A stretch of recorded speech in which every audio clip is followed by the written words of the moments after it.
भारत के हरे भरे जंगलों में नंदनवन नाम का एक इलाका था। वहां हर तरह के जानवर और पक्षी मिलजुल कर रहते थे। उसी जंगल में एक बड़ा और शक्तिशाली हाथी रहता था, जिसका नाम गजराज था। गजराज अपनी ताकत पर बहुत घमंड करता था।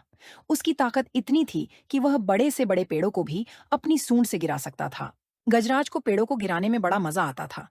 वह मजे मजे में जंगल के पेड़ गिरा देता, इस बात की परवाह किए बिना कि उन पेड़ों पर पक्षी अपने घोंसले बनाए हुए थे या छोटे जानवर उनकी छाया में रहते थे। जंगल के अन्य जानवरों ने कई बार उससे विनती की कि वह ऐसा न करे, लेकिन गजराज ने किसी की भी बात पर ध्यान नहीं दिया। वह सबकी परेशानी को मजाक में उड़ा देता और कहता, मुझे कोई रोक नहीं सकता, मैं सबसे बड़ा और सबसे ताकतवर हूं। एक दिन गजराज जंगल के एक हिस्से में घूम रहा था, जहां चींटियों का एक बड़ा झुंड रहता था। इन चींटियों ने पेड़ की जड़ों के पास अपनी मेहनत से एक मजबूत और सुंदर घर बनाया था। उस घर में चींटियां रहती थीं।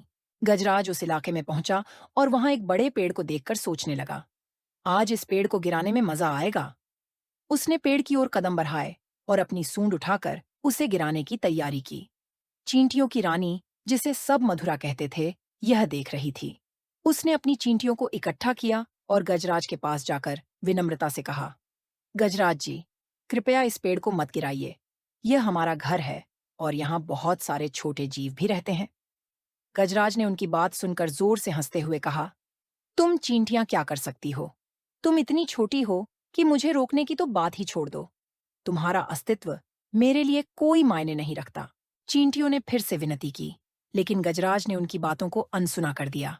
उसने अपनी सूंड पेड़ की ओर बढ़ाई और जैसे ही उसने चींटियों के घर के पास अपनी सूंड रखी, चींटियों ने एकजुट होकर हमला कर दिया। वे गजराज की सूंड के अंदर घुस गईं और उसे जोर जोर से काटने लगीं। गजराज ने दर्द से तड़पते हुए अपनी सूंड झटकना शुरू कर दिया। वह जोर जोर से चिल्लाने लगा और इधर उधर भागने लगा, लेकिन चींटियां अपनी जगह डटी रहीं। जितना गजराज अपनी सूंड को पेड़ों और जमीन से रगड़ता, उतना ही उसे ज्यादा दर्द होता। आखिरकार गजराज ने हार मान ली। उसने अपने सारे घमंड को छोड़ते हुए चींटियों से माफी मांगी। उसने कहा, मैंने बहुत बड़ी गलती की। मैं समझ गया हूं कि ताकतवर होने का मतलब दूसरों को नुकसान पहुंचाना नहीं होता। मैं वादा करता हूं कि अब से मैं कभी किसी का घर नहीं उजाड़ूंगा और दूसरों के प्रति दयालु बनूंगा।